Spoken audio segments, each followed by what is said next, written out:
Hello everyone, welcome to Scalar Academy YouTube channel. Myself Vamsi. In this tutorial, we will be learning about trees right from the basic.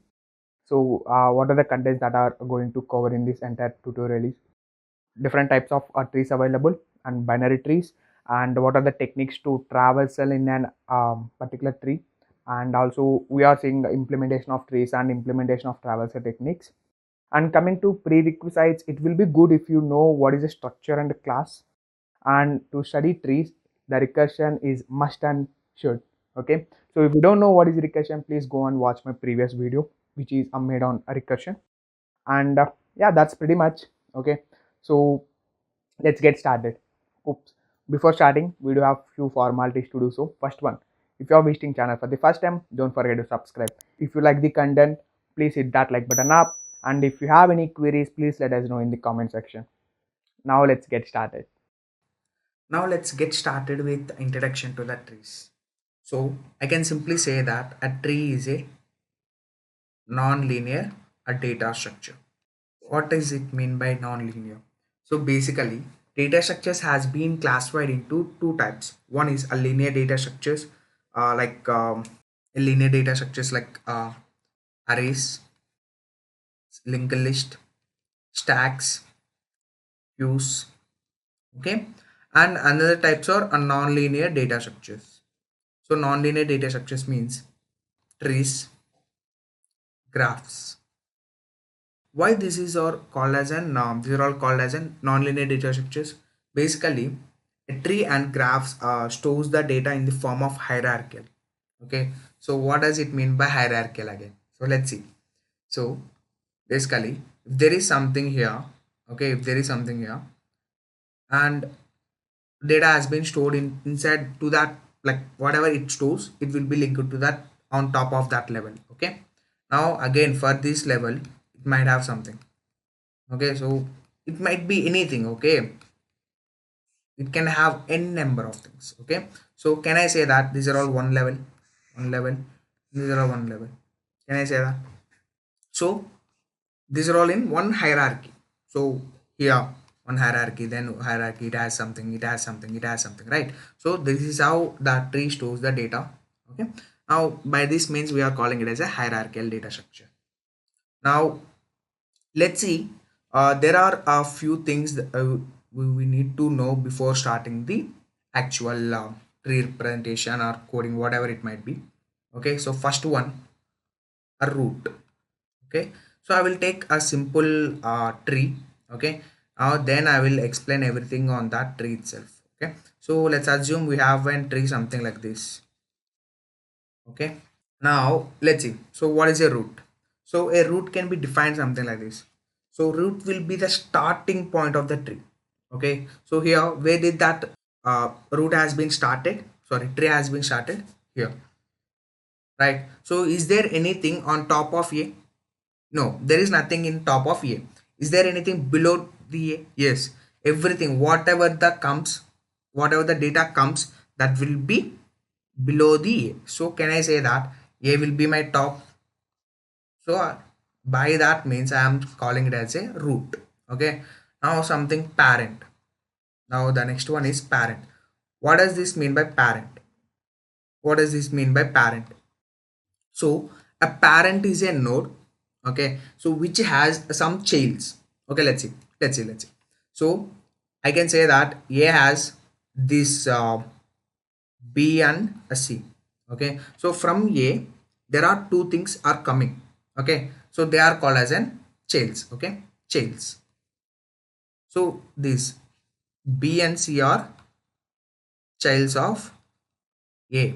Okay, so now these are all the childs who will be called as a parent. A, right? So it's a parent A, and childs are B, C and B of the childs of A. Cool. Root is A. Now, what are all the other parents that you can see on this particular diagram? So here, can I say that B is a parent of D and E, right? So B is also a parent. So can I say that G and H are childs of C? Yes. Okay. Now, is there anything? Is there anything below this D? Nothing. So I can say that D is not a parent. Okay. So that is what happens. Now the next one is, so basically each so I forgot to say, everything will be called as an one node. Okay, so this will be called as one node, this will be called as a node. Okay, this will be called as a node. Now a degree degree of a node. What is a degree of a node? A degree of a node means the outgoing nodes, number of outgoing nodes from that particular node. Let's say from C, how many nodes are going, like how many childs, let's say childs. Okay, so how many childs are there for C? There are two childs, right? This is G, this is A, H. So there are two childs. For A, how many childs are there? Again two. Okay, now tell me, if I add one thing to G, something X. Okay, now tell me what is the degree of a G? It's a 1, right? Hope you got it right. So I can say that a degree is something, the number of children it has. Okay, particular node has. Now parent done, root done, child done, degree done, and center. So and center, what does this mean by and center? So and center is something like this. Okay, so let me draw another tree. Okay, so okay, now can I say that for this particular node, this is an center? So the top, okay, the previous one where it has been generated. Okay, now can I say that this is a ancestor of this particular node? Yes. So let me tell you one simple trick. Okay, so this will be your current generation. Okay, so this will be called as a parent, grandparent, grandparent, right? So these are all the ancestors of this particular guy. Okay, now what are the ancestors of this guy? Who are the ancestors of this guy? This one, this one. Okay, so who are the ancestors of this guy? No one, because a root itself is the starting point. Okay, so there will be no ancestors for the root. Okay, now if there is an ancestors, then there will be a descendants as well. So who are called as descendants?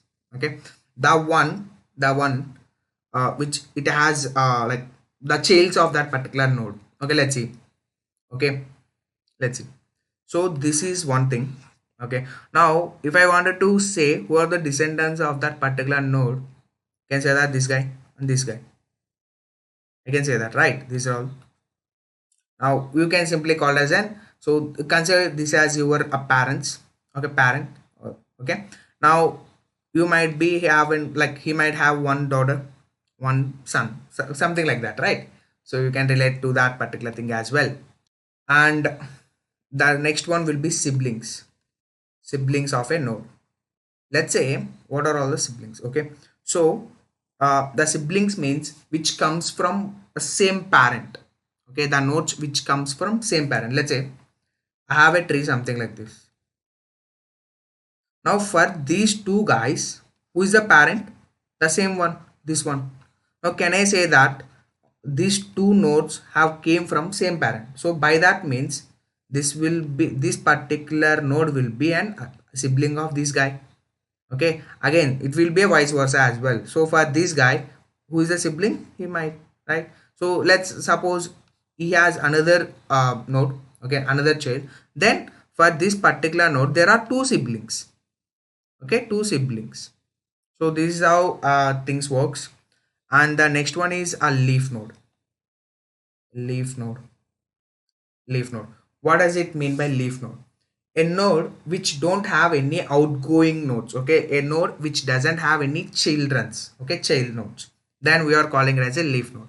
Okay, so here if you consider this particular node has no childs, this particular node has no change, this particular node has no childs, and this guy has one node, this guy has one node, this guy has one node, this guy has two nodes, this guy has one node again, right?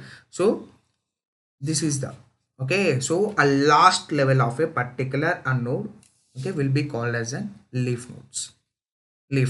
Okay, and again internal node.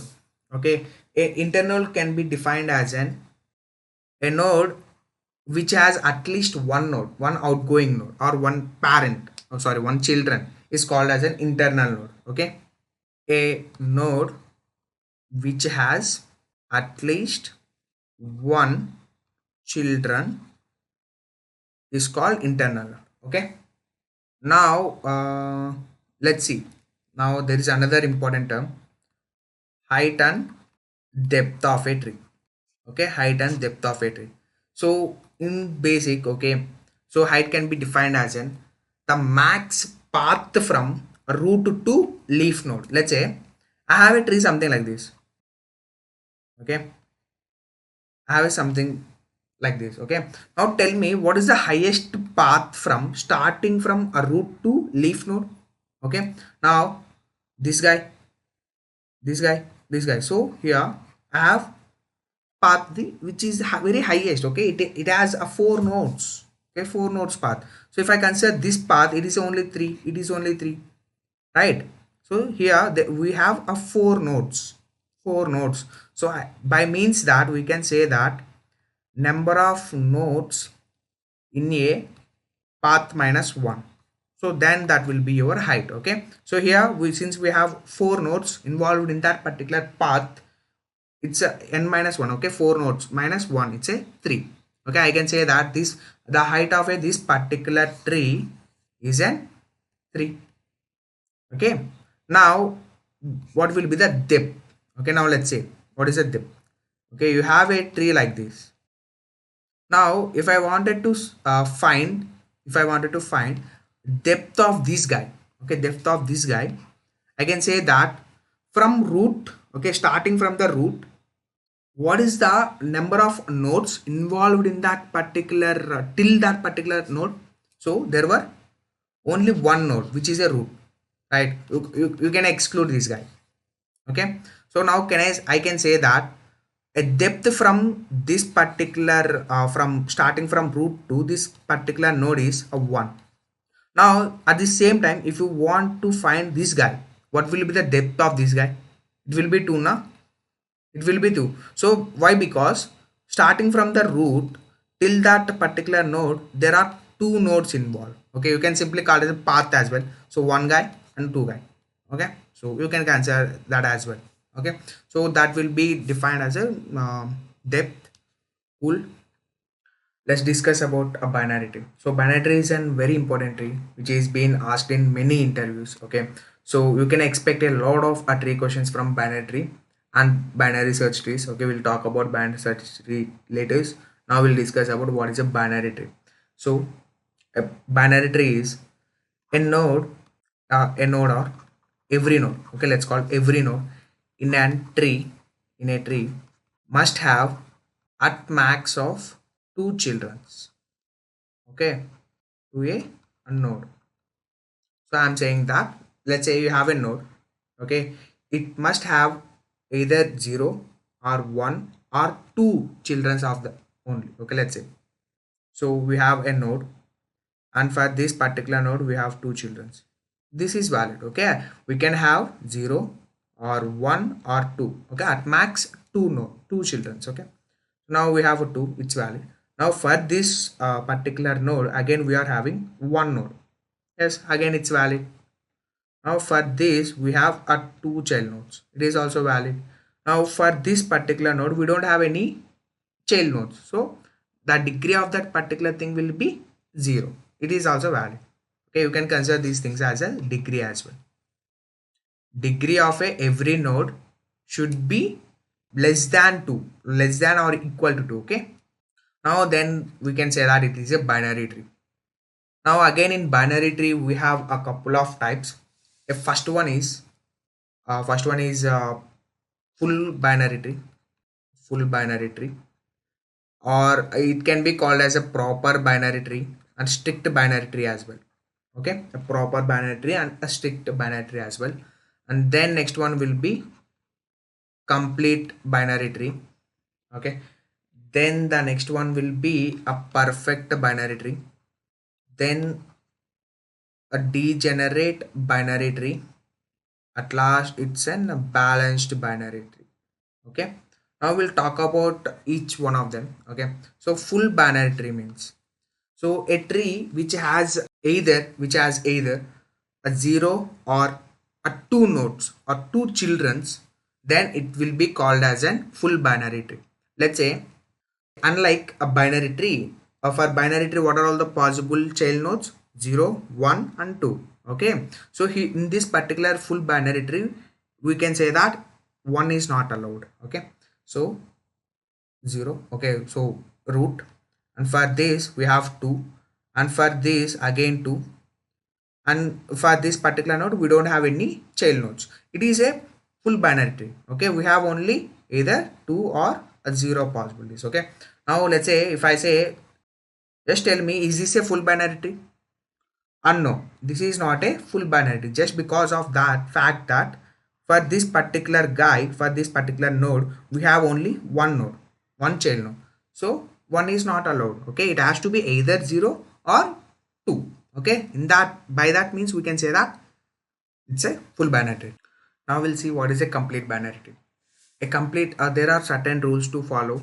Okay, so first rule is all the nodes are completely filled except the last level. Okay, let's see.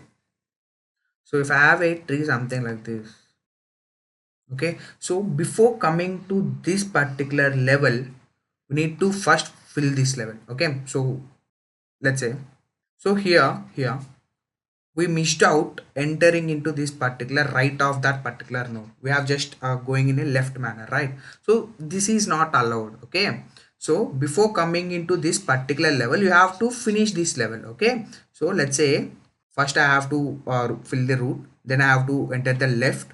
Okay, then I have to enter the right. Okay, so now it's completed because binary tree has only at most two things, two child nodes.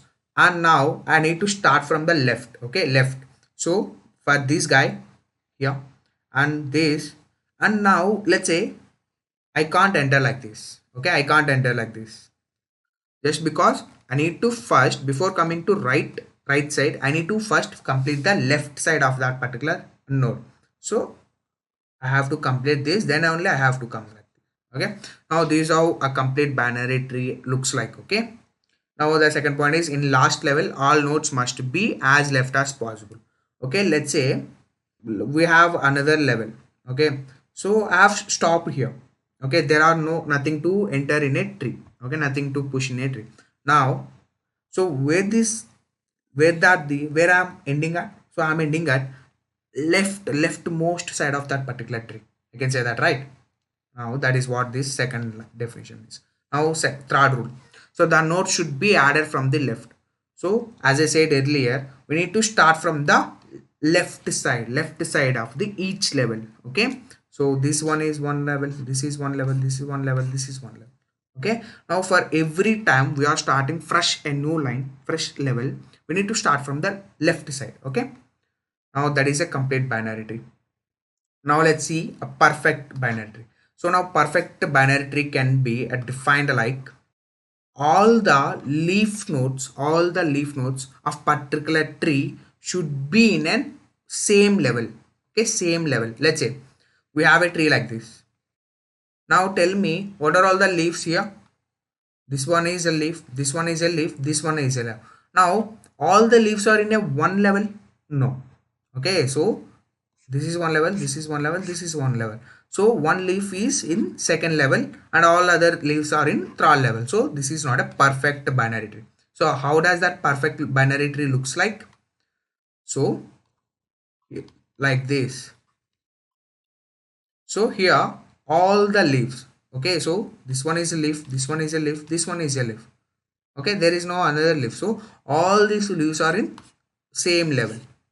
So this is called as a perfect binary tree. Now the next one is degenerated tree. Okay, degenerated binary tree. So basically it's very simple. Okay, so it looks like this. Okay, it keeps on going at one end only. Okay, so there is something like this as well. It is going in a one side. Okay, so let's say I have started from a root. Okay, and then I move to right, then again move to right, then again move to right, then again move to right, then again move to right. Now there is another possibility. I have started from the root, I have moved left, then I have moved left, then again I have moved left, again I have moved left. So I'm going starting from the root and going in a left manner, otherwise I'm starting from a root and going in a right manner. That's it. Okay, So that is called degenerated. Let's see how to implement an binary tree in program. Okay, so in this particular thing I will be discussing the code of binary tree in both languages like C++ and Java. Okay, let's see. So a general binary tree something looks like this: 2 and 3 and 4, and this will again have 5 and 10 and 11. Okay, let's assume. So let's try to implement this particular binary tree in an program. Okay, so I can say that this is one node. Okay, so this is one node, one node, one node, one node, one node.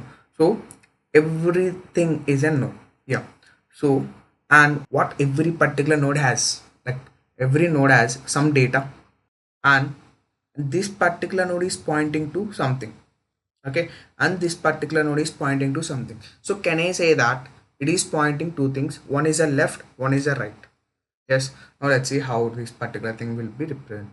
So 2, it will have something like this. Okay, now this a left. Okay, so left thing will be pointing to again 3, so again which is a node. Okay, so again 3 left is pointing to something called 4. Again a 3 right is pointing to node 5, and right to the 2 is a 10, again it is a node. Again right to the 10 is 11. So here the things that you need to observe here is every node has something like data and a left pointer and a right pointer. Okay, now let's discuss about C++ code. So how will you represent the same in C++? Okay, there is much difference between both C++ and Java code. Okay, it's only syntactical changes. Let's see. So in C++, we will be using a struct to define a node. Okay, so what it contains? A particular node contains some data that is in the int format, and again we have some both a left and right pointer. Can I say that again a left and a right pointers are nodes, right? Again, then what will be the type of these things? Again, struct node star left, struct node star right. Good. Yes. Now let's see how will you implement the same in Java. Okay, so in Java you don't have any struct. Okay, so you have to use a class. Okay, a class node.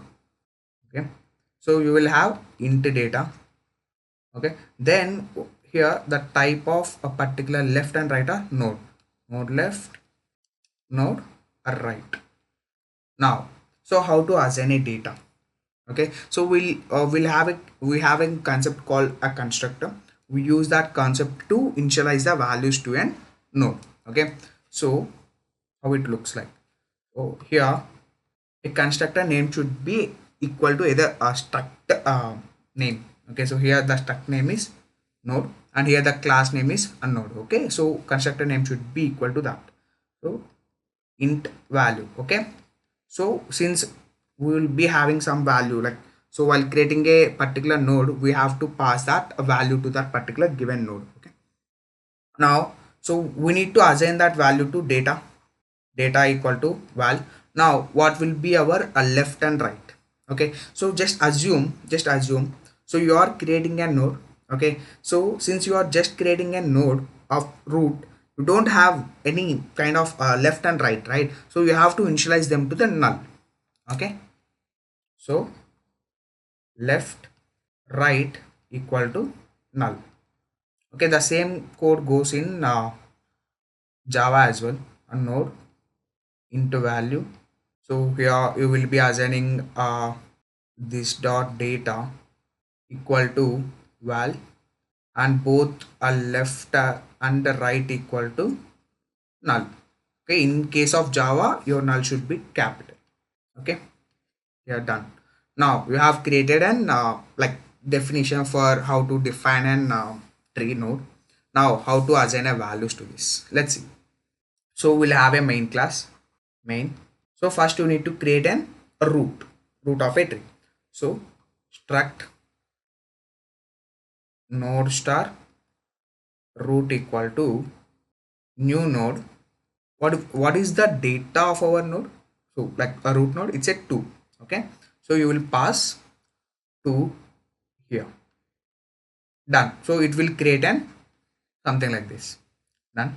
Now, so you need to create an left and right to that particular things now. So how will you do that? So root left equal to, so now you are pointing to here. Okay, so root left. So again it will be a new node of, let's say 3. Okay, so you have created a 3. Done. So now you will be creating a left to the left. Okay, so root left 3, 3 left 4. Okay, so you have to create something like this. Then how will you do that? Root left equal to new node of 4. Done.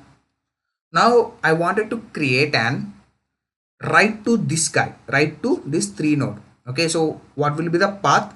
So root left and root left right.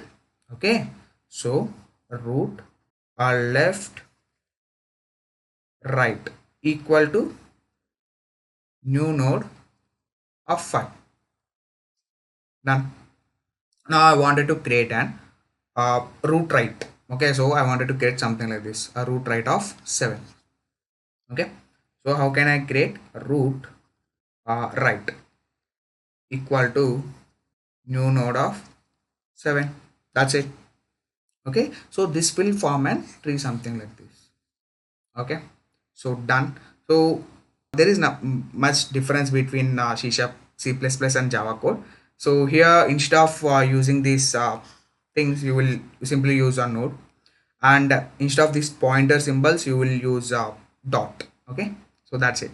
So you can try on your own as well. So now let's see the traversal techniques of an tree. So what is a traversal? So basically in arrays and linked list, right from the 0th index, you will be going to the nth index. So how you are using that? How you are going that?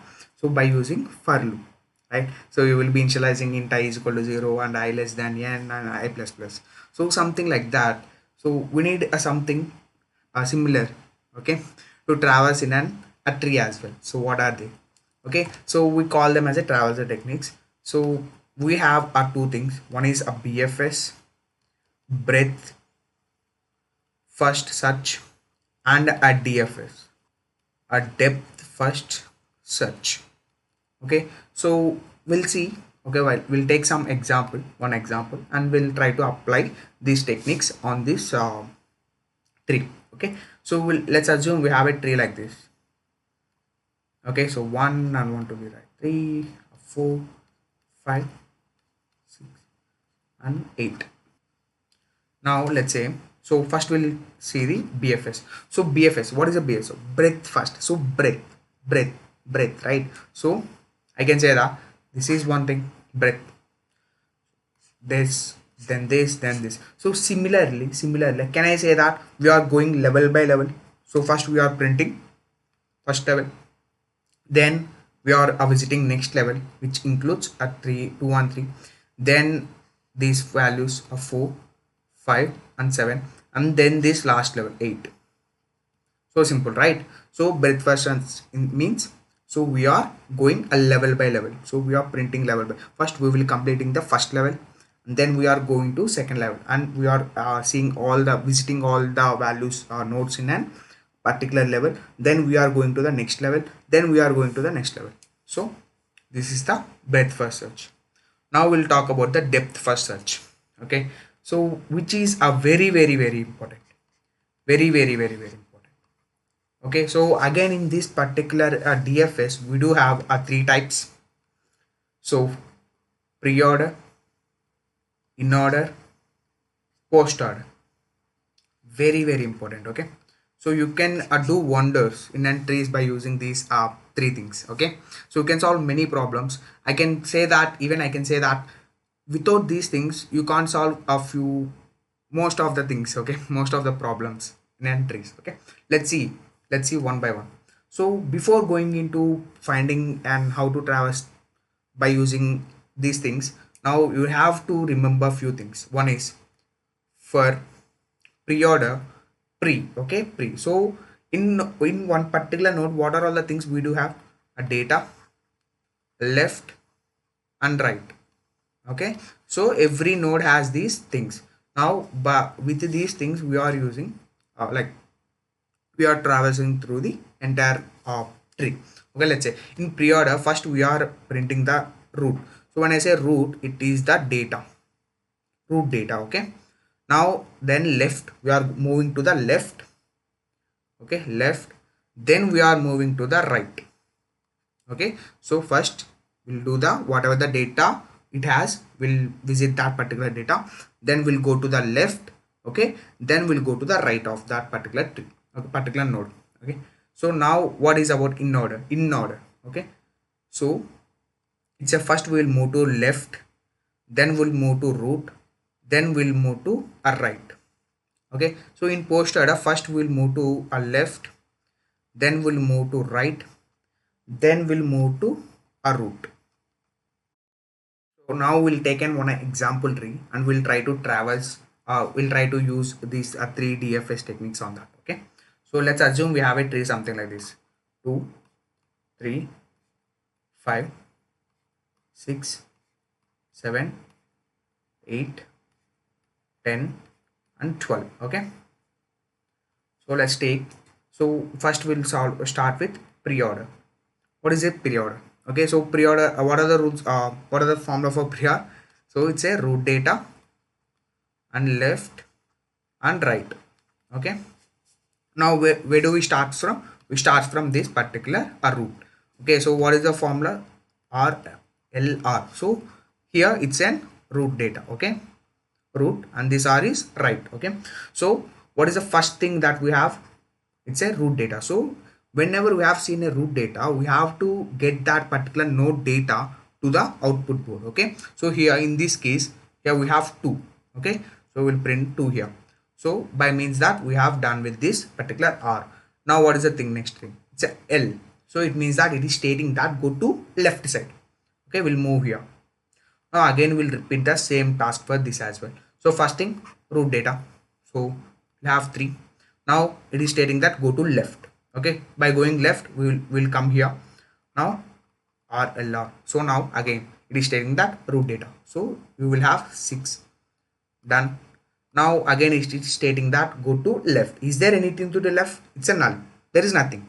Okay, done with this L as well. Okay, so since it's a null, we are not going there. Okay, now go to left, right. So is there anything to the right of the 6? No. So we are not going to the right as well. So we are cancelling.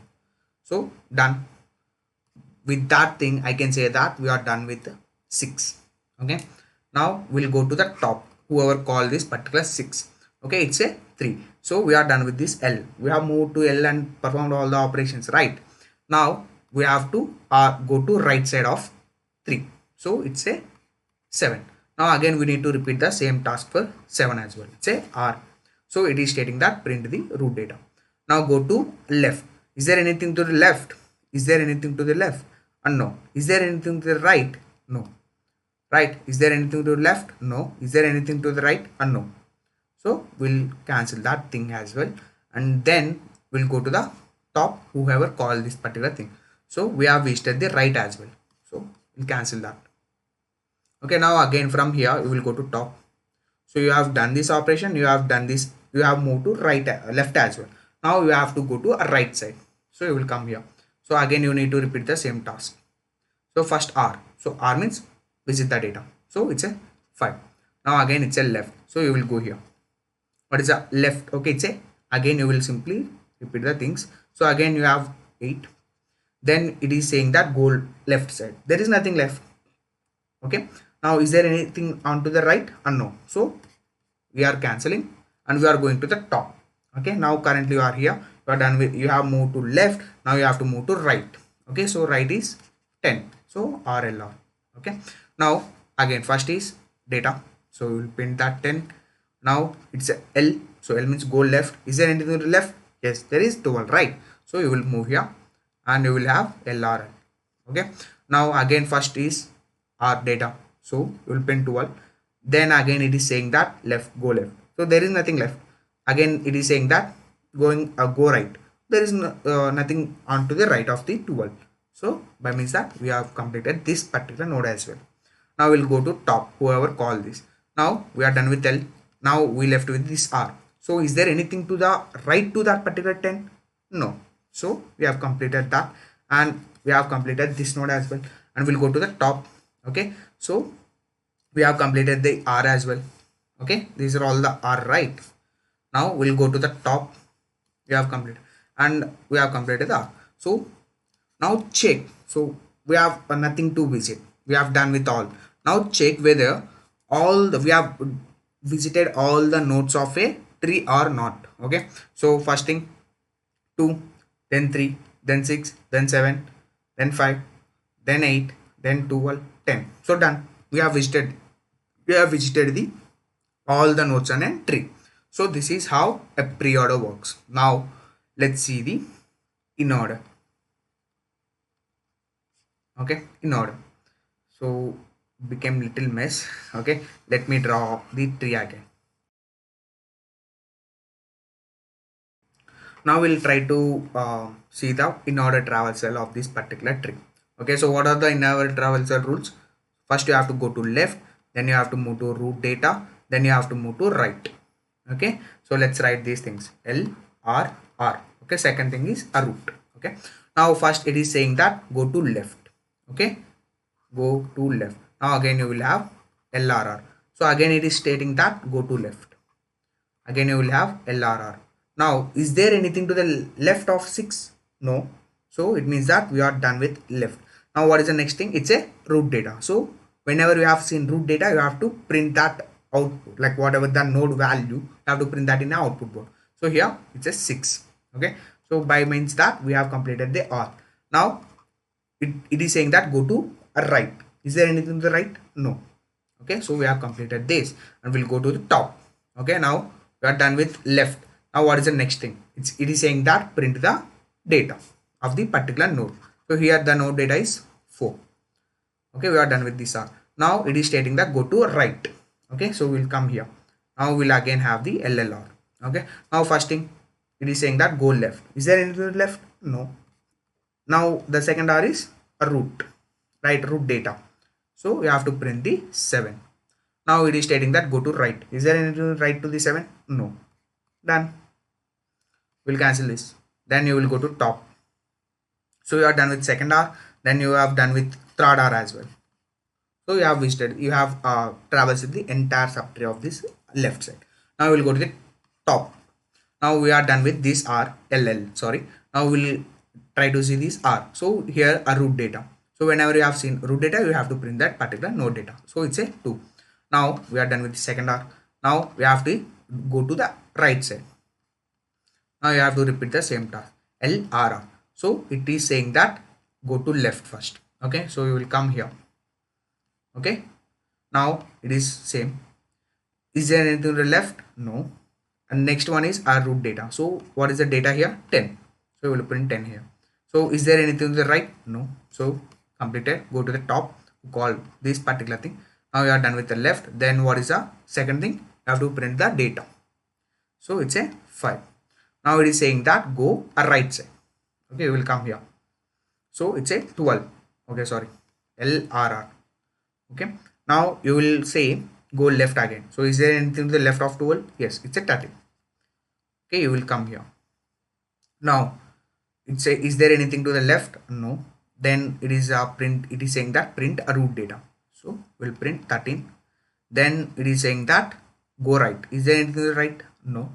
So since you are done with this, then you will go here. So we are done with the left, and what is the next? You have to print the root data. So it's a 12. Now it is saying that go right. Is there anything to the right of 12? No. There is nothing to the right of 12. So we have visited this as well, and you will go to here 5. Now you are done with L. You are done with R. You are done with this R. You have moved to right as well. So I've done this. Done. So did we covered all the nodes? So 6, 4, 7. So let's count 8. Okay, so 8. Yes, we have covered the all the visited. We have visited all the nodes in a tree. Now what is the last order? So it's a post order. Now again we'll take another example and we'll see. So it's a 2, 3, 5, 4, 7, 6, 8 and 10. Okay. Now we'll try to find the post order traversal of this particular tree. So what is a post order travel? It's first go left, then go right, then go root data. Okay. So L R R. Okay. So here R means the second thing is a right. So last we are having a root data. So make sure you don't confuse. Okay. Okay. Let's start. So first it is saying that go left. Okay. So we'll come here. Again we'll say RR. Then we'll go again. It is saying that go left. LRR. Now again it is saying that go left. Is there anything left of 4? No. Now it is saying that go right. Is there anything to the right of 4? No. Then it is saying that root data. So we have to print the data here. So it's a 4 first. Now you are done with this. Then you will go here. Okay, so you are done with left. Now you have to go to a right. Okay, so here right means 7. So here. So is there anything to left of 7? No. Is there anything right of the 7? No. The last one is a root data. So it's a 7. Now you are done with this. Then you will go here. Now you are done with this right as well. Now you have a root data. So it's a 3. Now you will go to the top. You are done with this 3. Now you are done with this left. Now you have to go to the right side. Okay. Now it is saying that go left again. So you will come here. Now is there anything to the left of 6? No. Is there anything right of 6? No. Is there any, is that? So you have to print the data. So it's a 6. You have done with this node. Then you will go here. So it's a 5. So you are done with the left. Now you have to go to the right side. So first thing you will come here and it is saying that go left. Okay. Go left. So it's a 10. Okay. So is there anything to the left of 10? No. Is there anything to the right of the 10? No. It is saying that print the node. So it's a 10. Done. Now you will come here. Okay. So it is saying that go left. So done left. So it is saying that go right now. So is there anything to the right of the 8? No. Okay. Now it is saying that print the root data. So what is the root data? 8. Now done with this. I will go here. Now we have moved to left. We have moved to right. Now we have to print the data of node. It's a 5. Now done with this. Now we'll go here. We have moved to right as well. Now it's a root data. So it's a 2. So how many nodes are there? Totally 8. So we got 8. So this is how we'll travels these things in a tree. Okay. So again I am saying that these are all very very important. So if you don't understand, please make sure that take another example tree, try it on your own. Okay, try it on your own. Solve take 2 to 3 examples and try to write the in order, pre-order, post-order traversals of that particular tree. Okay. Now we'll see the code of this, how like implementation details of this particular traversals.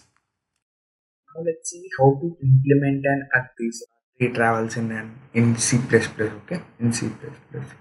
So there is no big difference between a C++ and Java code. Okay, so if you could have understood C++ logic, then you can easily implement a Java logic if you know recursion. Okay, so let's see. First, we'll start with pre-order. What are all the rules of pre-order? So first we move to first root, then left, then right. So this is the pre-order travel. So let's say, now tell me one thing, tell me. So this is the root. Okay, so we need to start from here. So I will have a function like this, void pre-order, where I will be taking a node star a root. Okay, root. Now tell me. So let's assume if that particular given node is null. Okay, if that given root is null, what you need to do? You need to simply return nothing to return. Okay, so like you won't have anything. Okay, let's say if root equal to null, you will simply just statement like a return. Okay, you are not returning anything, that's simply return. That's it. Now if that is not the case, if root is not null, what you are going to do? So first thing, you will print the root data in your output. So cout a root data. Okay, root data. Okay, root data. Now tell me, so we are done with this part. Now what you need to do? You need to go to a left subtree, right? A left subtree. So let's go there. So again, tell me, after going to the left subtree, what you need to do?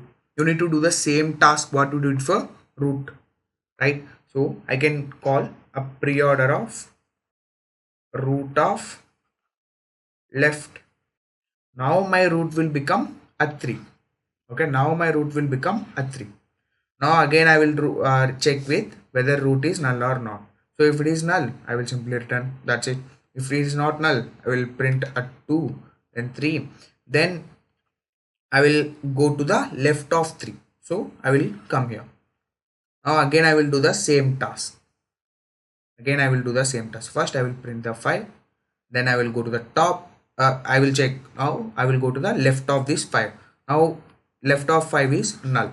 So here my root is currently null. So I will simply just return from that. Okay, so if I return, I will come here. Now what is the statement? So after returning to the 5, so here we are done with the root, we are done with the L. Now we have to do with go to right, pre-order of root to right. That's it. Now again, after going into right side, I will find that again my root is null. So I will simply return from there. Okay, so I'm done with this. Now I will go here. I'm done with left of this. Now I have to go to right of this. Now again I will do the check for root equal to null. No, it's not null. So I will go come here. So I will print a root data. So root data is 6. Now I will come to this second line here. Now I can say that go to a left. Okay, so after going to the left, it says that it's a root is null now. Okay, so you will come to here. Now I am saying that go to a right, right, go to right. So again the root is null, there is nothing to do. Now you will come back to previous node, you will come back to who call. That's how you will get to here 3, right? So after coming to 3, you are done with everything, right? So you have visited R, you have visited L, then you have visited right as well. So done. So you will go to here. Now you are done with R done, L done. You have to go to R side. So right side. So you will come here. Now RL. So again root. So it's a 4. Okay, you will print 4. Then you will move to left side. Again you will print the 4, 7. Okay, then you will move to left. You find out that there is nothing left on the left of the 7. So go and then you visit the right side of the 7. There is nothing. Then you are done. You will come here. So you are done with the left. So you will move to 8, right. So you will go print 8. Then you say nothing. You will go to 4. Then you will go to 2. Done. So this is how pre-order code should looks like. Now let's go simply. You can quickly write the code for in order. So only one change, right? Only one change. What is that change? What is that change?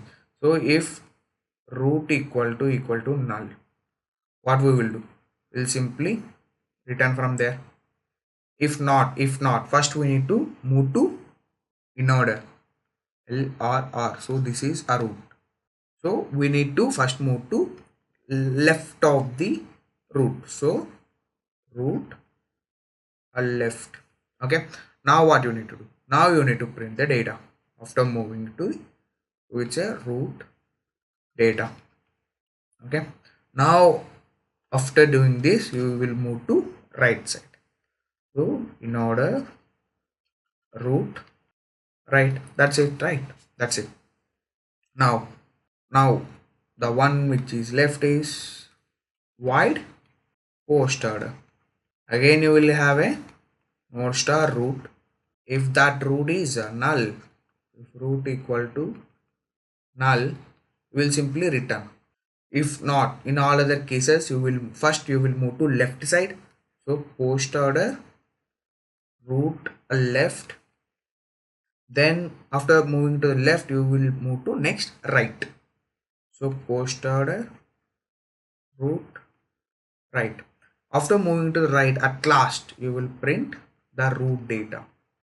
Root data. Hello everyone, in this video we are going to start study about the graph's data structure. Graph is a data structure that has applications across computer science in multiple domains. So, it is really used across the industry in solving some real world problems. Let us start the discussion about graphs with a definition of what a graph is. Graph can be defined as a collection of nodes. These nodes can also be known as vertices connected by edges. For example, let us consider some nodes. These nodes can represent any arbitrary kind of data. For example, let us have 4 nodes A, B, C and D, and let us assume that an edge between the two nodes implies that these two nodes are friends of each other. So here each node implies a person and each edge implies a friendship relation. So suppose this is our graph. In this particular graph, the nodes are A, B, C and D. Do note here that I have used curly braces here. Let me spend a few moments on differentiating between curly braces and parentheses. Pairs can be of two types.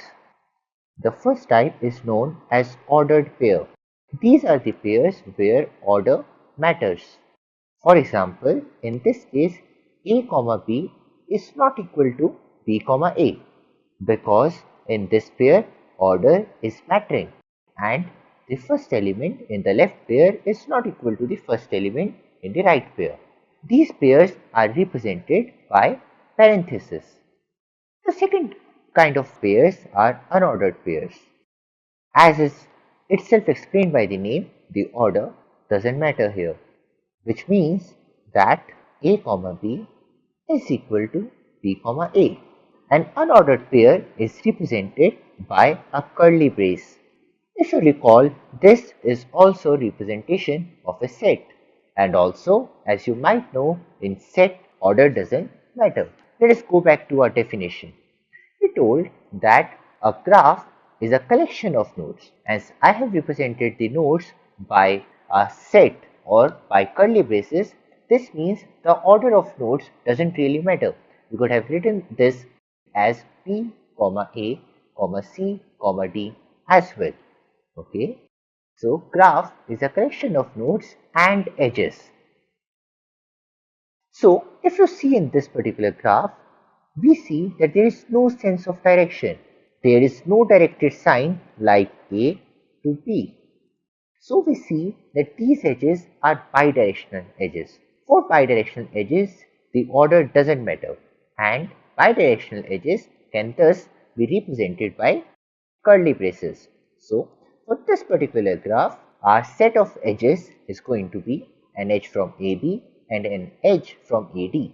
So we can represent edges as A, B and A, T. Great. So let us formally define graphs again. So graph is basically an ordered pair of vertices and edges. What I mean by ordered pair is that vertices comes first. So each of these vertices and edges are sets in themselves. So the above graph can be written as BACD and A, B and A, D.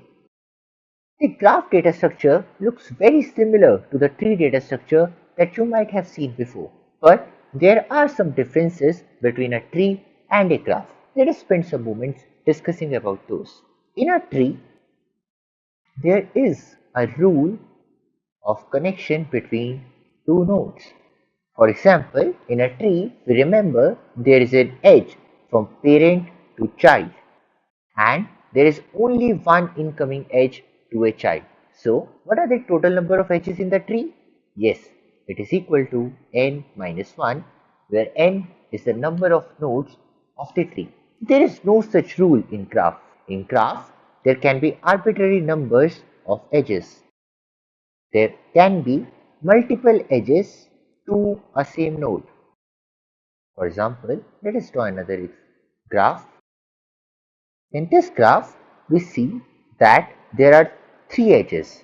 Similarly, there can be an edge from the node to itself. This is known as a self-loop. Also, there can be multiple edges between two nodes. Such a graph in which there can be multiple edges between a pair of nodes is also known as a multigraph. Great. Now, let us see some of the properties of the edges of a graph. As we saw till now, that the graph has no order or no direction of an edge. Till now, we have seen only edges like A to B, where there is no arrow. Such edges are known as undirected edges. Also, they are known as bidirectional edges. What bidirectional basically means is that, hey, in this particular edge, there is a relation from A to B as well as there is a relation from B to A.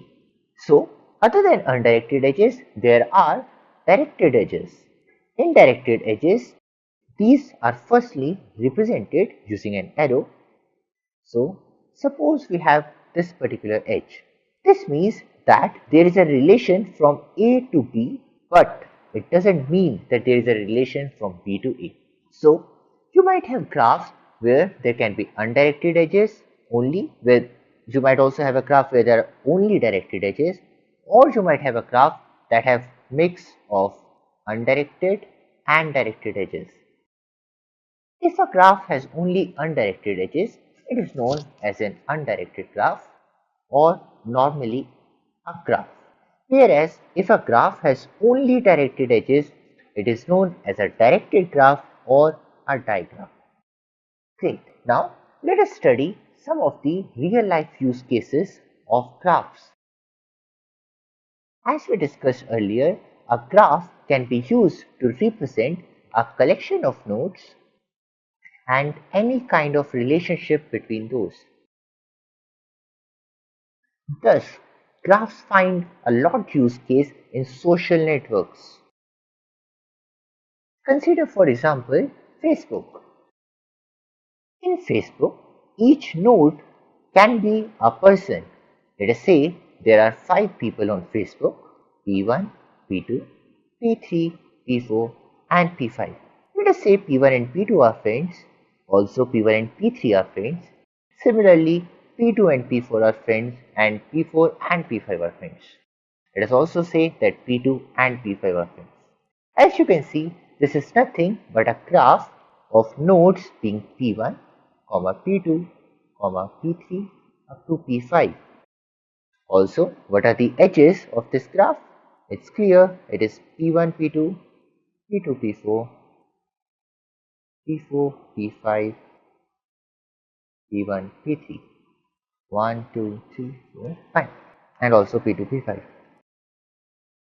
What we see from the graph of Facebook is that it has only undirected edges.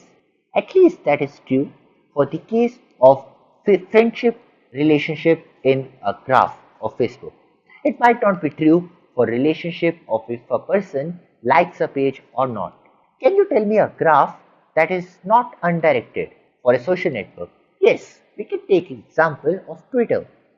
In Twitter, if a person A follows a person B, let us say we draw an edge from A to B if a person A follows a person B.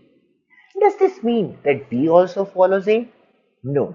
So, in this case, we can say that Twitter has a digraph. Okay. So, due to this property that Facebook, Twitter, etc. can represent their data as graph, it allows all the graph algorithms to get applied on the problems that Facebook, etc. try to solve. Suppose Facebook has to solve the problem on suggesting some new friends to person P1. How might they do that? As you can see from the graph, P1 is already friends with P2 and he is also friends with P3. What do you think we can recommend to P1 as his friends? One good use case or the friendship suggestions can be those people who are second level connections or second level friends to P1.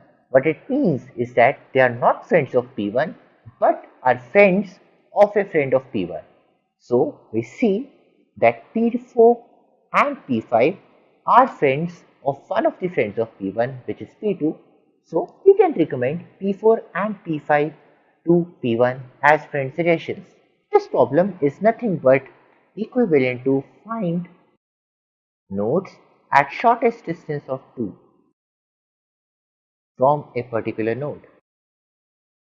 We will study shortest distance and all other things in detail in future videos. But this can be act as a good motivation of why graph is an important data structure to study. Also, another important application of graphs is in the whole internet or web. Have you seen pages? Whenever you visit a website, for example, you are visiting scalar.com. A scalar.com web page might link to another web page, let us say wikipedia.com. It might not be true that wikipedia.com is also linking to scalar.com, but still we get an idea that the hyperlink graphs of the web can be represented as a graph. This is actually the reasoning of the whole domain of web scraping and crawling. Let us think how Google would like to index the pages on the internet to show you search results. What they do is basically they start from a seed page. For example, let us say that their crawler starts from wikipedia.com. From wikipedia.com, they try to find all the links to different websites that are available there. For example, from wikipedia.com, there might be 5 different websites that are linked. Now what crawler will do will iteratively visit each of those websites and then continue the process to further websites that are linked from those web pages. It also needs to ensure that it is not entering a cycle, basically entering a web page that it has already seen, else the process will never converge. Also, as the number of pages on the web is a lot or almost in billions, this process in the case of Google would mostly be distributed.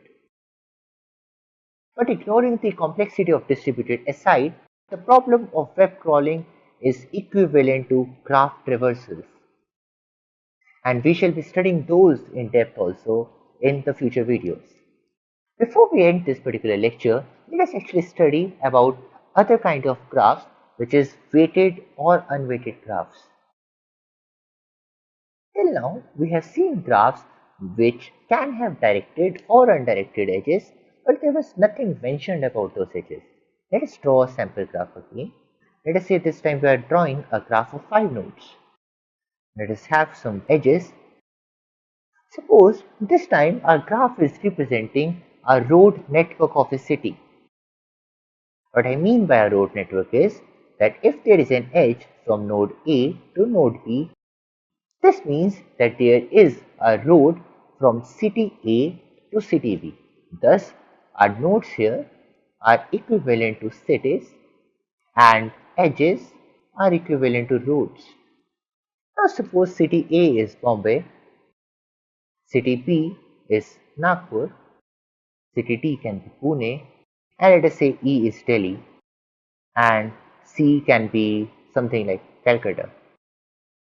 Now, do you think that the distance between Mumbai and Nagpur is same as the distance between Nagpur and Pune?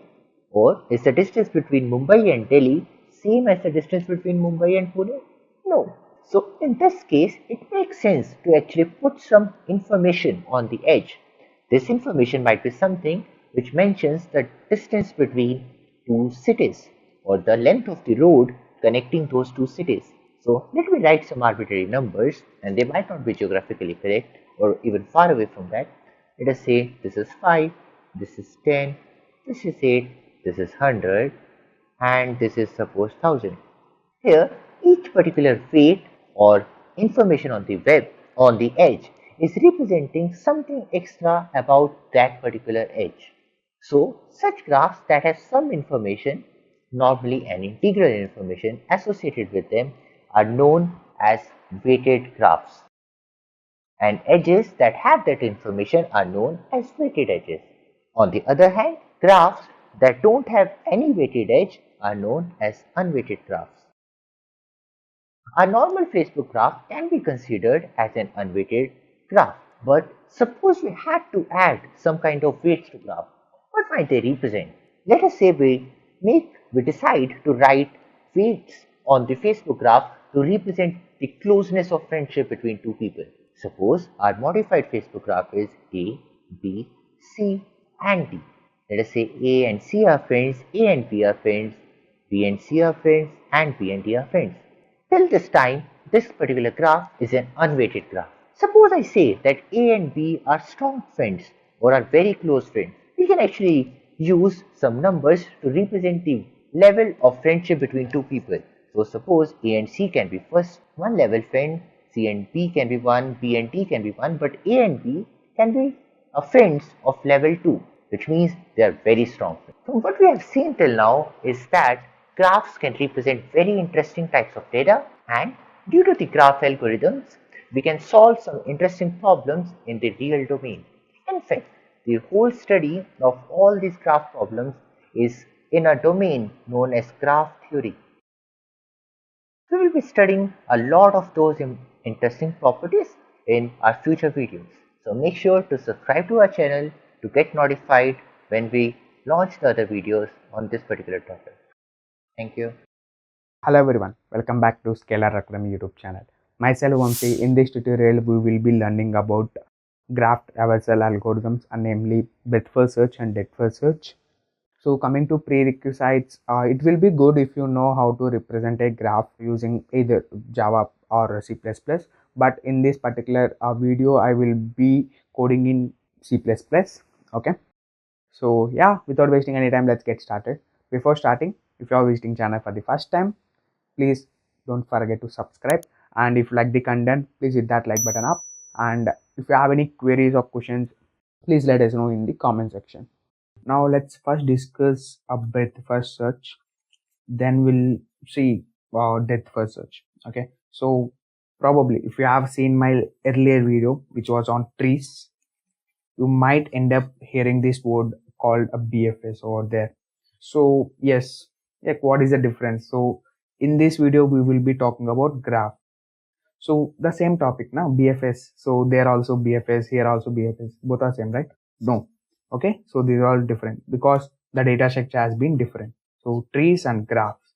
So again, so you might, if you know what is a graph earlier, so you might think that yes, we do have nodes here, we do have adjacencies here, like we do have edges, and we will travel from one edge node to another node.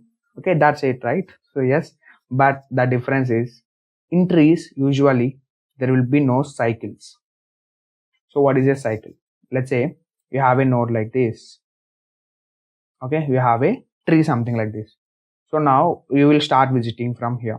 Okay, you will go here, then you will go here, then you will go here, again you will come here again. So it is never ending process, right? Just because of the fact that you never see a route which is a null, right? So it will go in an infinite loop or infinite recursive calls. Now what is the solution? So basically, so you won't see this kind of situation in trees. Okay, but in graphs we do have that situation. Okay, so where you will be having cyclic graphs. Okay, so graphs are being, we have a different graphs. Okay, directed, undirected, cyclic and acyclic graphs. So here we need to handle both. Okay, so for that we are having something special for graphs. Okay, so let's see. So first we'll see one example where we can find BFS for that particular graph. We'll see couple of examples until we get some familiar about how BFS works in a graph. Then we'll jump on to the logical. Then we'll see coding part. Okay, let's start. So let's see. You have a graph like this. So 1 and 2, then 4 and 5. Okay, so from here you will have a, so here, then here. Okay, now first you will start from here 1. Okay, you will visit this guy, and let's assume this is your output. Okay, now tell me what are all the adjacents to the 1. These are all the adjacents. So what is meant by adjacents? So the nodes are vertices. So basically we call these particular things as a vertices in a graph. In tree we call them as a nodes. Okay, so here can I say there is some path from 1 to 2 and 1 to 3. So if there exists a path, then I can say that they are adjacencies. Okay, So from 1 there is a path from 2, okay, from 1 there is a path to 2 and 3. So I will first visit 1, then I will go to 2, then I will visit 3. Okay, good. Now what is the next element? So I will go to 2, okay, and I will travel, okay, I will go to all the adjacencies of 2. Okay, what are all the adjacencies of a 2? It's a 4, 5 and 1.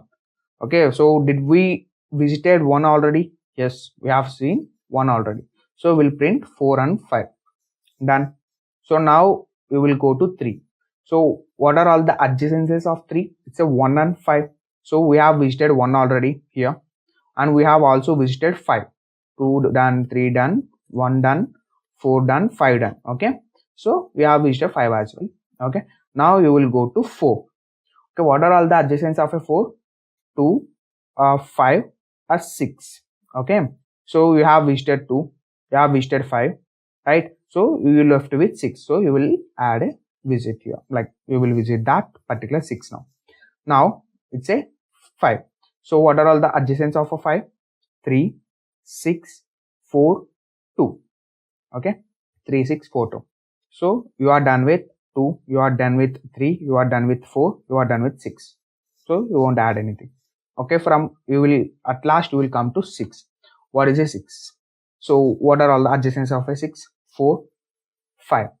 Okay, so you have visited 4 already, you have visited 5 already. So can I say that now on this node I have visited all the nodes, visited all nodes, all vertices. Done. Okay, so hope you got some idea how BFS works. Now we'll see another example, okay, another good example, so that you will get some clear picture about how this BFS algorithm works. Okay, so let's take another tree and we'll see. So graph, sorry, 1, have 2 and 3, and for 2 you have a 4, and for 2 there is a 5 as well, and there is a cycle, and you have another node. Yeah, and surprisingly we have another graph here. Let's say 7 and 8. Okay, 7 and 8. So is this a valid graph? You might have that question, is this a valid graph? Yes, this is a valid graph. So basically this entire graph will cause a one component, and this one entire graph will cause another component graph. Okay, so there will be a lot of questions, like there is some important questions based upon this component graphs. Okay, so hopefully we'll see them in next videos. So here now let's say I will start with 1. Okay, I will start with 1. So I will put a 1 here. Now what are all the adjacents to the 1? Say 2, 1, 3. So I will pick up a 2. Now I will go to all the adjacents of a 2. So who are all the 3. So now I will go to adjacents of 3. So it's a 5, 4, 1. Okay, so 1 is already visited, 5 and 4. So you will have a 5 and 4. Done. So I have completed 1, I have completed 2. Now I have 3. So 1, 4, that's it, right? So I have already visited 1, I have already visited 4. So I'm done with 3. So now I will go to 5. So for 5, who are all the adjacents? It's a 2, 4, 6. Okay, 2, 4, 6. So 2 already done, 4 already done. So there is only left with 6. We'll add that. Now we'll go to 4. Okay, so for 4, 2, 5, 6, 3. Okay, 2 done, 3 done, 5 done, 6 done. Okay, there is nothing to add. Now we'll go to 6. Okay, so for 6, who are all the adjacents? 5 and 4. Okay, 4 done, 5 done. Okay, so on this note I'm done, so there is nothing to visit again. Now here one thing. So is this also a graph? We need to traverse this as well. Okay, so I will again start from this node. Okay, so then I will add 7. Okay, now who are all the adjacents to the 7? It's a 8. Now we'll complete it 7, and now we'll go to 8. So is there anything connected to the 8? Yes, it's a 7. So already 7 is visited. So we are done with here. Now there is nothing to add to the next. So this is how it works.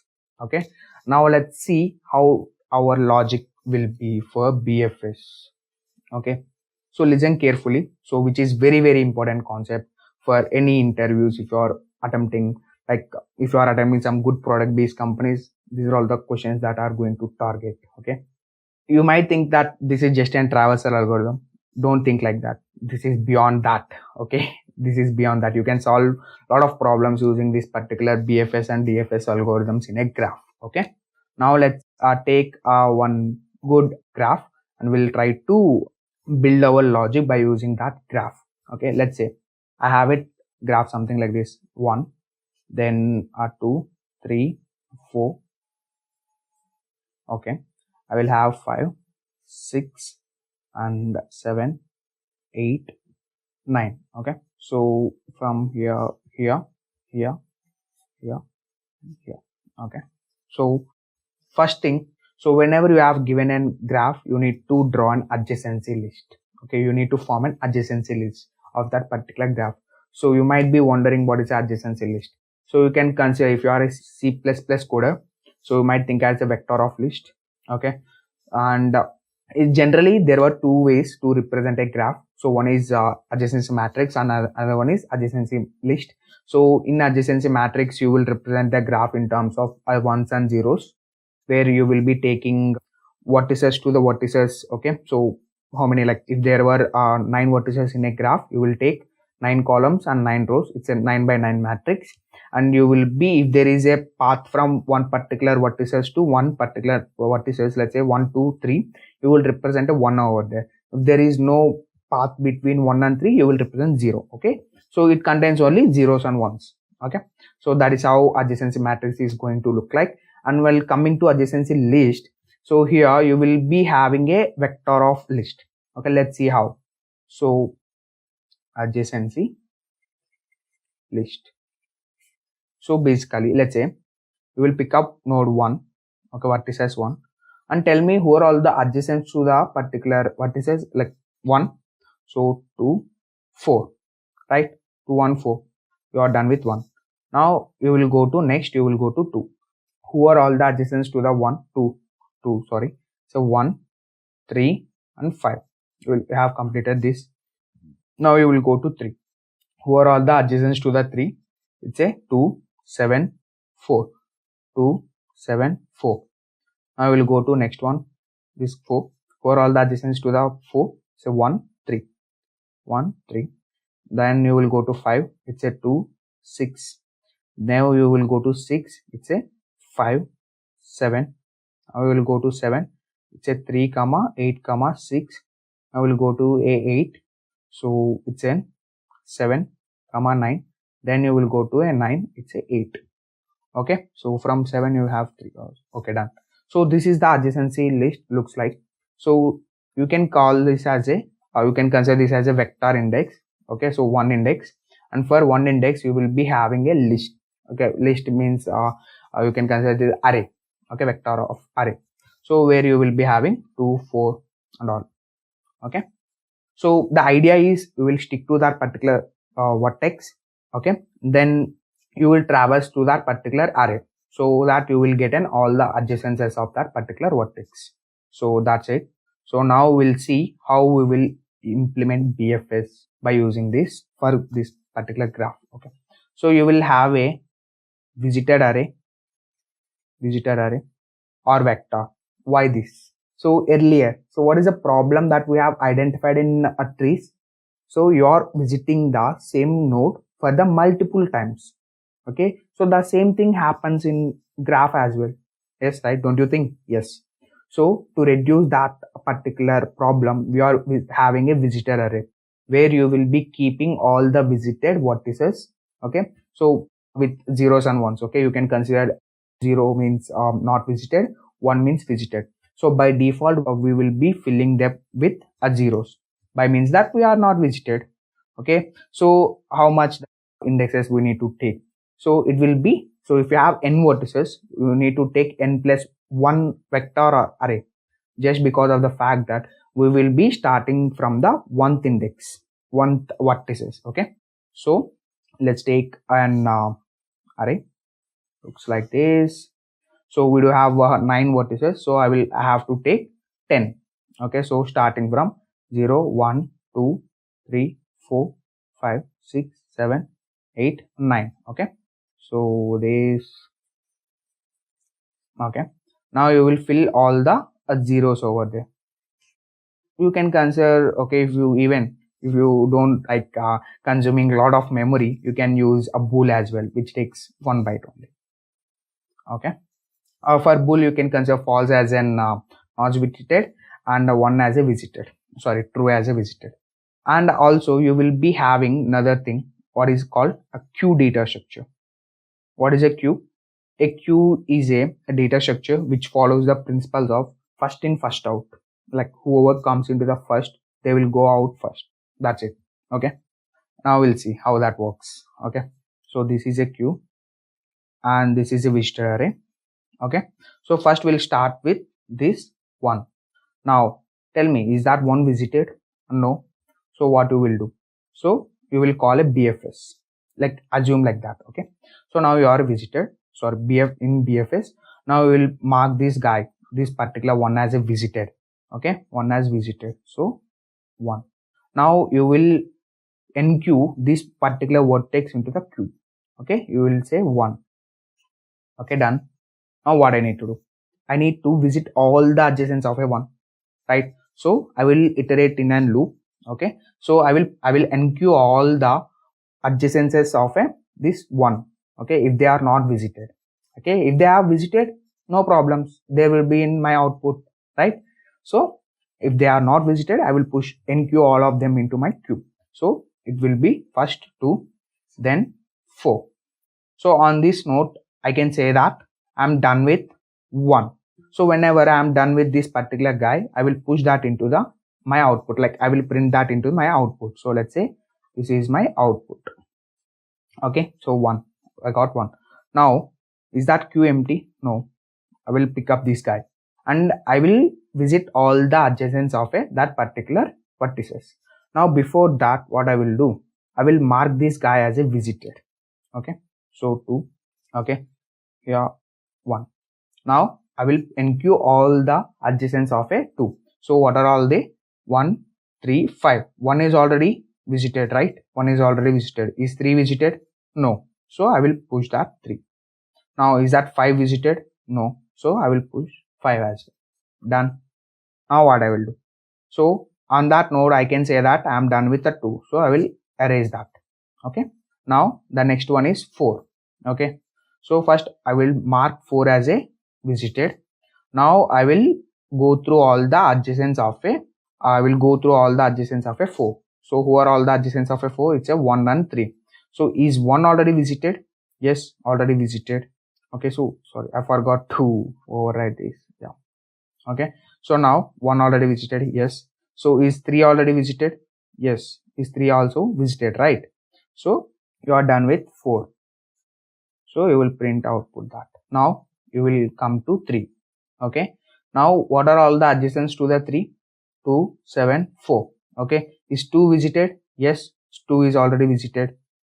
Then 7 is visited? No. So you will mark 7 as a visited and push it to the queue. Now is 4 visited? Yes, 4 is already visited. Okay. So you don't need to worry about that. You have completed this and this. Okay. Okay. So you are done with 3 and you will add the output. Now 5. So who are all the adjacents to the 5? 2 and 6. Is 2 visited? Yes, it's already visited.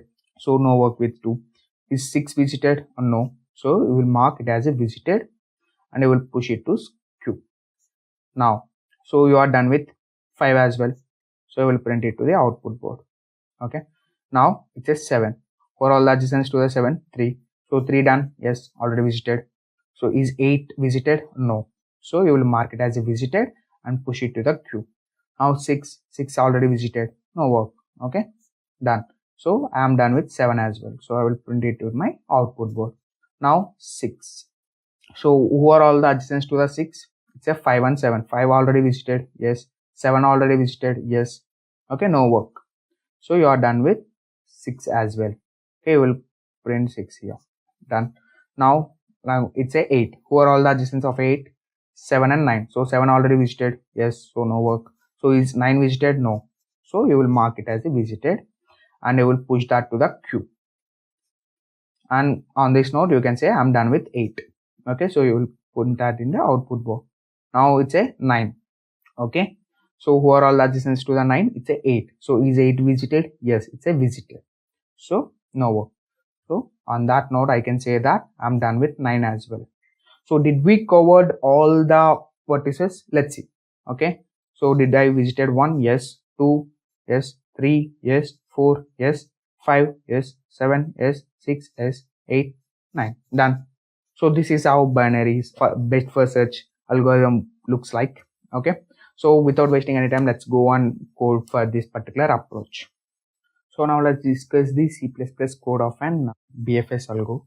Now first we will be taking two inputs from the user. One is vertices and the edges. So vertices are the number of vertices we will be having in particular graph. And again, I am saying that it's an one based indexing graph. Okay, so means I will be starting the vertices names from 1. Okay, now edges. So why we need edges? So it will represent the how many edges we are having in entire graph, so that we can iterate that many times and we can form an adjacency list. Okay, so we'll see that now. So for that, to form an adjacency list, I will be creating array of vector.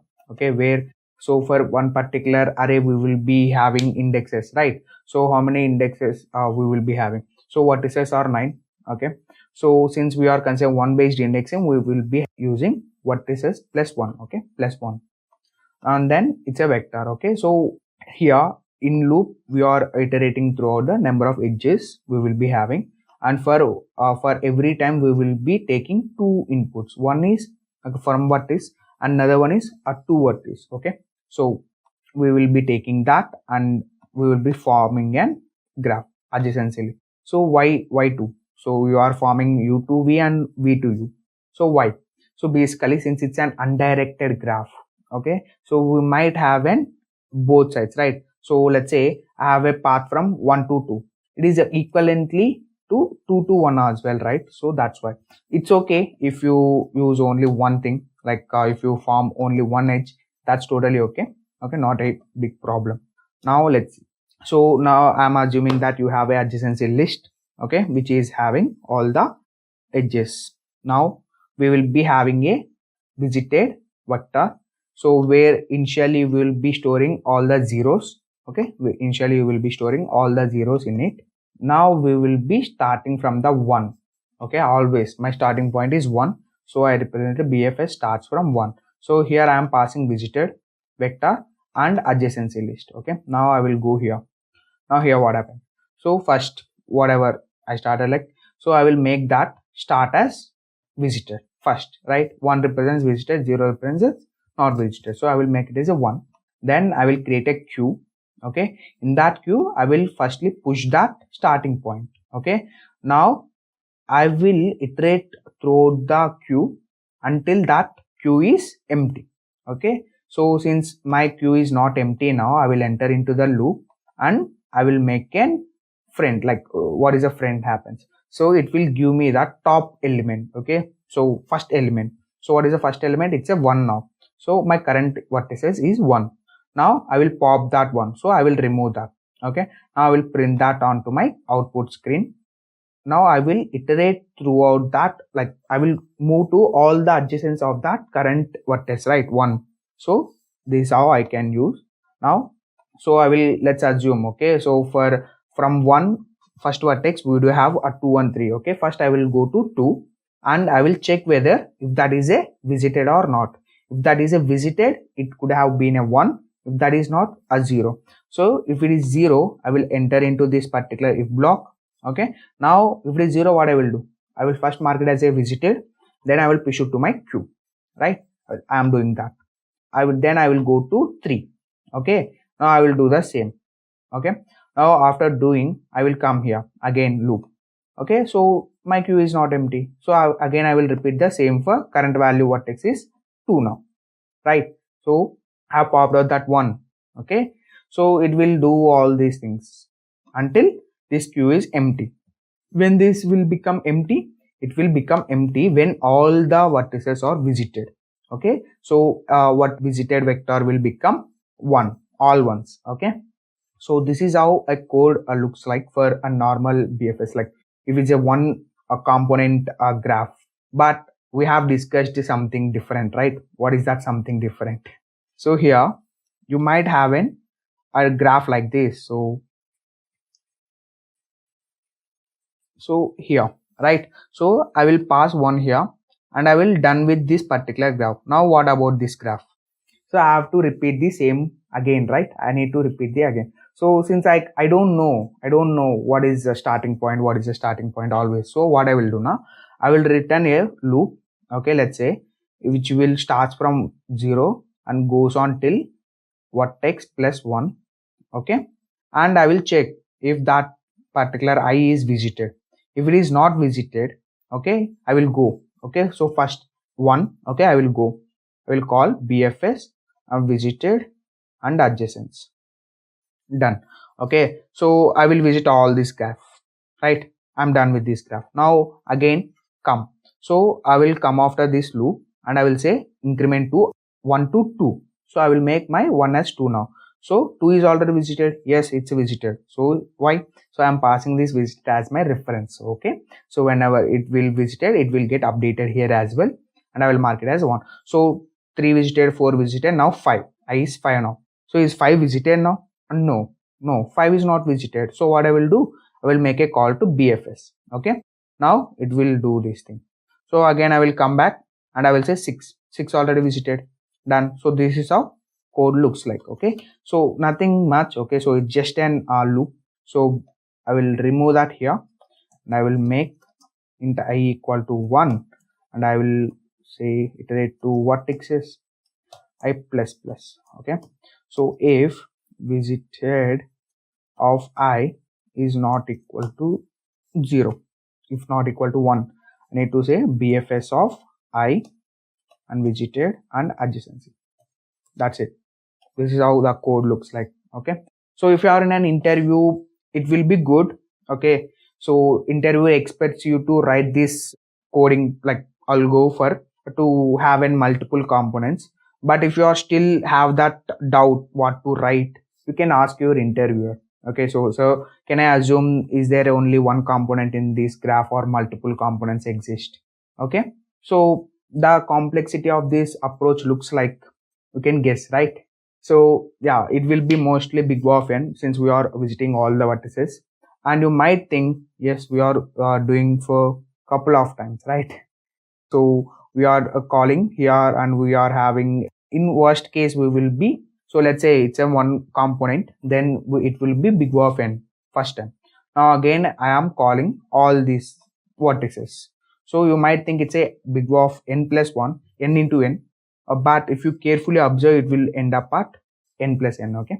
So I can say that max it will be big O of n. And coming to space complexity, so here you will be using this, okay, visitor array. So for that you will be using big O of n, like big O of vertices, number of vertices. Then also you are using a queue here, right, a queue. So again at worst it might take big O of n, right? So you can have a big O of n plus 1, it will be, you can say that, but it's okay. So if you can say big O of n as well, okay, be accurate, okay. So try to figure it on your own, okay. That will be a good practice, okay, cool. Now let's discuss the DFS. What is a DFS? A depth first search, depth, okay, depth, okay. Let's see, okay. So we'll consider a small graph, okay. So 1, and from 1 to 3, and from 2 it's a 4, and it's a 5, and 3 to 5, and here, okay. So this is a graph we have given, and you asked you to find the DFS of this particular graph. So how do you start? So let's say we'll start from 1, okay. I will say 1. Now, so in BFS we have moved simultaneously to all the adjacents of a particular vertex, but in DFS we don't do that. We'll pick up one of its adjacent and we'll traverse all of its particular adjacents, okay. So like let's say, so now what are all the adjacents of a 1? Say either 2 and 3, okay. We'll pick up 2 first, okay. Now we'll pick up 2. Okay, so from 2, who are all the adjacents to the 2? 4 and 1. Is 1 already visited? Yes, it's already visited, so we don't need that. So we'll say we'll go to 4 now. Now from 4, what are all the possible adjacents? 2, 3, 5, 6. Right? Now, is 3 visited? No. So you will say I will go to 3. Now I am currently here. Now what are all the adjacencies of a 3? It's a 1, 5, 4. So 4 already visited, 1 already visited. Now I'll go to 5. 5. Now from 5, who are all the adjacents of a 5? 3, 4, 6. 3 already visited, 4 already visited. Now I will go to 6. So from 6, is there any unvisited? Is there like what are all the adjacents? It's a 4, 5. So 4 is already visited, 5 is already visited. So nothing to go. Okay. Now I will check all other vertices where I left. Okay. So in this way, it looks like this is the DFS of this particular graph. Is there any other solution? Yes. So at beginning, instead of going at the 2, I will go at the 3 now. Okay, so first I will visit 1, then I will go to 3 path. Now what is the from 3, what are all the possible ways we have? I can go to 1, I can go to 5, I can go to 4. So now I will pick up, I say I know that 1 is already visited. Now I have to go either 4 or 5. So I will go to 5. Okay. Now from 5, what are all the adjacencies? 3, 4, 6. Okay. Now I know that 3 is already visited. Okay, 3 is already visited. Now I can choose 6 now. I will choose 6. Okay. Now from 6, I have 5, 4. Okay, 5 is already visited. Okay, I will go to 4. Okay, I will go to 4. Now currently I am at here. Now what are all the adjacencies of 4? 2, 3, 5, 6. Okay, so 3 visited, 5 visited, 6 visited. So I will go to 2. Okay, so from 2 I will go to either 4 or 1. Okay, so since both are already visited, I can stop here. That's it. So this is also an correct solution. Okay, so on this note I can say that there might be a different solutions for one particular graph. Okay, so it depends upon how you are going and what text you are currently picking up. Okay, so now let's simply jump into our logic. Okay, so I will take up simple a graph. Let's say I have a 1, then 2, then 3, 4, 5, 6. So this is one component. Have another component, let's say 7 and 8. Okay, so now first step, we need to find the adjacency of this particular graph, adjacency list. So how does it looks like? So we have first one index. So first vertex, who are all the adjacents of the first? 2, 3. So and for 2 it's a 1, 4, and for 3 it's a 1, 5, and for 4 it's a 2, 6, 5, and for a 5 it's a 3, 4, and for 6 it's a 4, for 7 it's a 8, and 8 it's a 7.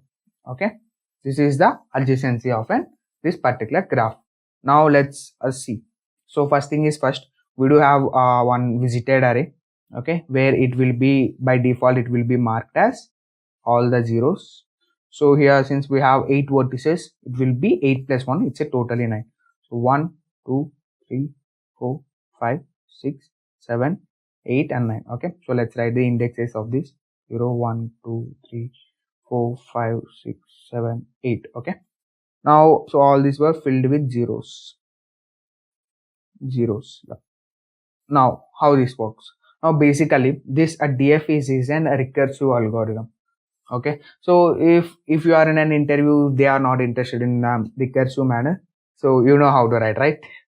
By using stack. Okay, you can write this in an iterative approach by using stack. Okay, but let's see. Okay, so I will tell you recursive approach, but it's your job to write the iterative approach. Okay, so it's very easy. I gave a hint, right? Try it on your own. So let's say first I will start from 1. Okay, so while discussing the code of BFS, I have shown you how to, if the given graph is an component based graph, so if you have different components, I have shown you how to traverse to that, right? So for I is equal to 1 to vertices plus 1. Okay, if that vertex is not visited, I can say that do DFS of that particular vertex. That's it. Okay, this is how it looks like. So first we'll start from a DFS of a 1. Okay, so from here, what are all the ways? So I have 2 and 3. Okay, I have 2 and 3. So I will pick up this time, I will go with 2 side. Okay, so DFS of 2. So before moving on to DFS of 2, I will mark DFS 1 as visited. 1 as visited. Now since I started 2, I will mark it as a visited. Okay, now from 2, where I can go? Okay, so on my output board I can say that till now I have 1 and 2. Okay, so now again, what are the adjacents of 2? It's a 1 and 4. Okay, so I know that 1 is already visited and I will go with 4 now. So DFS of 4. Okay, cool. 4 done, 2 done, 1 as well done. Okay, 1 is also visited. Now, so from 4, who are all the adjacents? So before moving on, I will mark it as a visited. Now, who are all the adjacents? It's a 2, 6, 5. Okay, since I know that 2 is already visited. Okay, I will go with next element called 6. Okay, 6. So before moving on, I will mark it as a 1. DFS of 6. Okay, cool. Now, who are all the adjacents of 6? It's a 4. Okay, I know that 4 is already visited, right? Visited. Now, I will go with, so since we are here, so 6, we have been to 4. Okay, now for 4, we have been done with 6. Okay, so we come here. Okay, we'll come here. So for 4, we have another option called DFS of 5, right? So there is no going from here. So after 6, we have only 4. 4 is already visited. So we'll come back to the top like previous call and we'll go to the next adjacency of that particular vertices. So it's a 5. Okay, I will mark 5 as a 1 and I will go to the 5 now. So for 5, it's a 3 and 4. Okay, so first I will go to check with 3. So is 3 visited? No. So I will mark it as a visited and I will go DFS of 3. Okay, now how does it look like? So since I am at 3, who are all the adjacents of 3? It's a 1 and 5. Okay, 1 and 5. So 1 already visited, 5 already visited. Okay, 1 already visited and 5 already visited. So there is no mid away from 3. Okay, it's blocked. So I will go to top. So for 5, so 3 done and 4 left. So is 4 already visited? Yes, visited. Now again I will go to 4. So out of 4 is also done, 5 is also done. Now from top of the 4, I will go to 2. Okay, so is there anything left in 2? No. From again I will go here. There is nothing in here as well. Okay, so 3, we left with 3. So 3 is already visited. So till now we have on our output to 1, 2, 4, 6, 5, 3. Okay, so happens, stop. Okay, so this is what happens. Now what I will do? So I will go to my main now. So all this happens for first one. Okay, so first iteration. So I is equal to first. Now what I will do? I will go with, I will increment my I to 2. Okay, so is 2 visited? Yes. 3 visited, 4 visited, 5 visited, 6 visited. Now currently I am at 7. So 7 is not visited. Okay, what I will do? So I will make a call to DFS of a 7. Okay, so I will mark it as a visited and I will put it on my output. Now what happens? So from 7, who are all the adjacents? It's 8. I will make a DFS of 8, mark it as a 1. Okay, so from 8, who are all the adjacents? It's a 7. 7 is already visited. Okay, so block. Okay, I will come here. Is there anything to visit from 7? No. So I will return to main. So from main, I will increment my I. So it's 8 now. 8 is already visited. So that's it. Okay, so did we covered all the vertices? 2, 1, 2, 3, 4, 5, 6, 7, 8. Okay, so I highly recommend you to take another graph and try out this approach. Okay, so it's very, very important. Okay, so now let's see the coding part of this particular DFS. Now let's discuss the C++ code of our DFS algorithm. So it's the same like before, like till creating an adjacency list, it's same as BFS. Okay, so we have seen that earlier. So till here, it's the same. Okay, so after we have adjacency list, we will be doing something different. Okay, so not much. Okay, so let's see. So first we will be having a vertices. Okay, so visited array. Okay, where we would be initializing with a 0 by default. If it is visited, we will be marking it as a 1. Okay, then so here I am assuming in case of components. Okay, we have different components to visit. Okay, so if it is not, it's very simple, right? So you will say a DFS of, you will start with 1 and you will go visited and you will go adjacent. That's it. So it's as simple as that. If since it is a different components, it has different components, I am making it as a for loop and I am traversing to the all the vertices and I am checking if that particular vertex is visited. I won't go anywhere. If that particular is not visited, I will call DFS. Okay, so since 1 is not visited, I will call DFS for 1 and I will come here. Okay, I will come here. So since my start is 1, right? Then I will say, so I will take visited vector and adjacency. Now I will marking a visited of start as a 1 since I started visiting. So and I will print the start as well. Okay. Now I will iterate through the all the adjacents of a particular start. Okay, so let's see. So first I got let's say I have an adjacency from 1 to 2, so I will pick up 2 and I will start DFS. Okay, so here, so again I will go to make an recursive call for 2 and I will again start, right? So if there is a 2 has 3 and I will again start for 3, so it's gone like that. So since that is why it's called as a depth wise. Okay, so it will reach till the depth, so till the last vertex, and then if it does particular vertex doesn't have any next vertex to go, then it will make a call to come back. Okay, it will go to previous call, then it will go to previous, and it will from that previous call, if there is any adjacency to visit, then it will do that. Okay, so I will keep on doing that, and if that happens, okay, so I will come back here and now I'm done with 1. Now I will check with 2 since 2 is visited, again 3 visited, 4 visited, 5 visited, 6 visited, 7. Yes, so hope you have remembered our example, right? 7 is not visited, so I will make a call to 7. So I will mark 7 as visited here. Okay, I will print 7 in my output board and I will go through all the adjacency of a 7. Okay, now what is the adjacency of a 7? It's 8, right? So I know that it's a not visited, so I will make a call to DFS of 8. Okay, I will visit that again and I will mark it as a visit and I will print it on my output board, and from 8 there is only 7 which is already visited. Okay, nothing to go. Okay, so I will come back to this loop. That's how it works. Okay, so that's as simple as that. Okay, so again I'm saying that these two algorithms are very, very important in perspective of interviews. Okay, if you are aiming for the high, so please don't try to not to skip these algos. Okay, so please try to practice as much of problems you can. Okay.